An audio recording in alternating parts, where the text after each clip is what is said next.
Hey guys, welcome back. If this is your first time coming to the channel, welcome. If this is not your first time, welcome back. I'm so glad to have you here.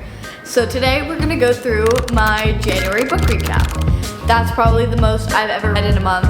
I think I'm beginning to fall in love with reading. Let's get into it. So first, I'm gonna technically say I read this in January.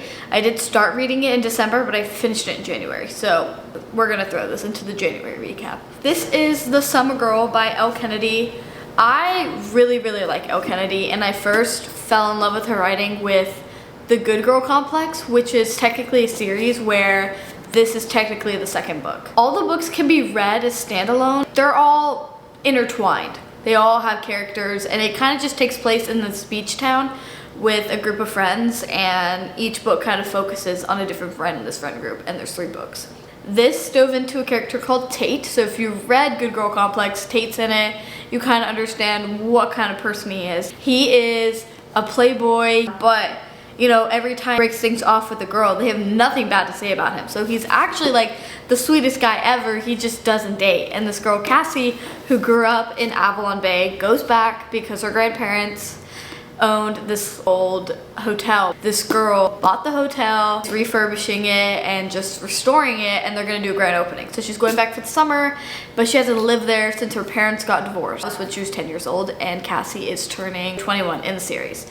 So it's her coming, and she really wants to have a summer fling. She's never had a boyfriend, and then she finds Tate and then convinces him after a while, and they're like, okay, cool, let's do a summer fling. She's had some really traumatic experiences with her mom, especially because she lives with her mom and not with her dad, and her dad still lives in Avalon Bay. And you kind of just see how she interacts with her mom, how her mom treats her, which is so sad. There's a lot of growth for Cassie, and I just really like this book. It was a fun read. I had no problem with it, really. Overall, I cannot hate on this book. This is a good book.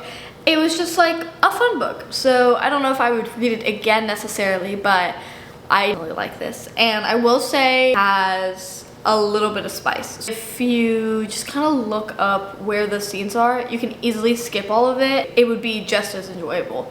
So I definitely recommend that if you're younger and you're trying to read this book. That's my final rating. I would give this book 3.75 stars. All right. Next, I read One of Us is Lying by Karen McManus. I originally bought this book in 2021 when I first thought I was into reading, and I just thought the concept of this book was really interesting. I finally got around to reading it. Premise of this book is 5 kids go to detention. They're all different people. There's a brainiac, jock, prom queen, stoner guy, along with Simon, who writes a gossip column. He basically outs everybody, will always find people's secrets. So all 5 of them get detention. They end up in this room, and Simon is the one who doesn't make it out of the room, and he actually dies in detention. Each of the 4 other kids has a secret, and they've all been exposed on his blog after he's died. So they're trying to figure out who did it and what's going on. And I thought that was so interesting. Surely I'm gonna like this book. Definitely very different. I probably shouldn't compare it to other books, but I'm thinking of like a structure of how a good like murder mystery should go, and sadly this did not fit the bill for me. I won't say any spoilers, but it didn't have that ending my heart wanted, if that makes sense. I felt like the ending was a cop-out, a very predictable ending. I just kind of knew I wasn't gonna love it, and I kept reading it anyway because I was kind of already that far. So I finished reading it and then decided that I was not gonna make myself read the rest of the series. But this is one of 3 books in the series. I will not be reading the rest. Glad to say I read it and I checked it off my list, and I would make 2021 version of myself very happy that I finally made it through this, but I think I would give this book like 2 stars. I grabbed this book to kind of show what the last book I read is, but I actually don't own a physical copy.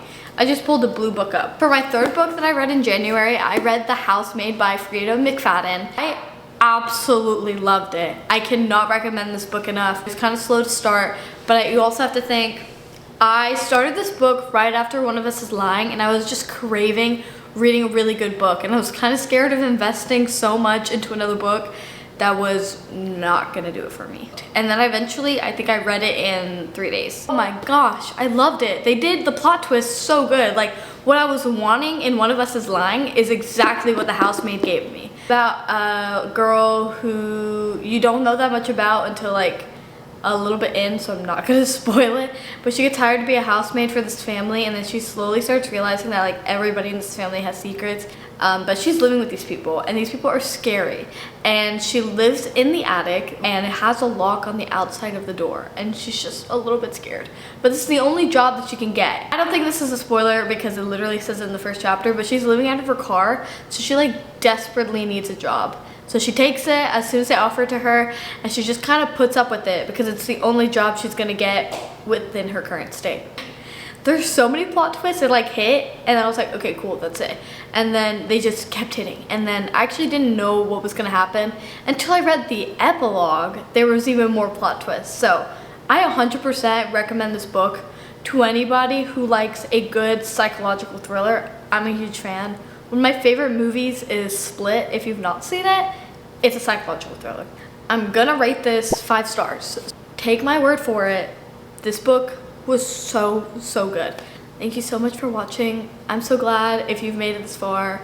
I literally love you. You're the best. See you in next week's video.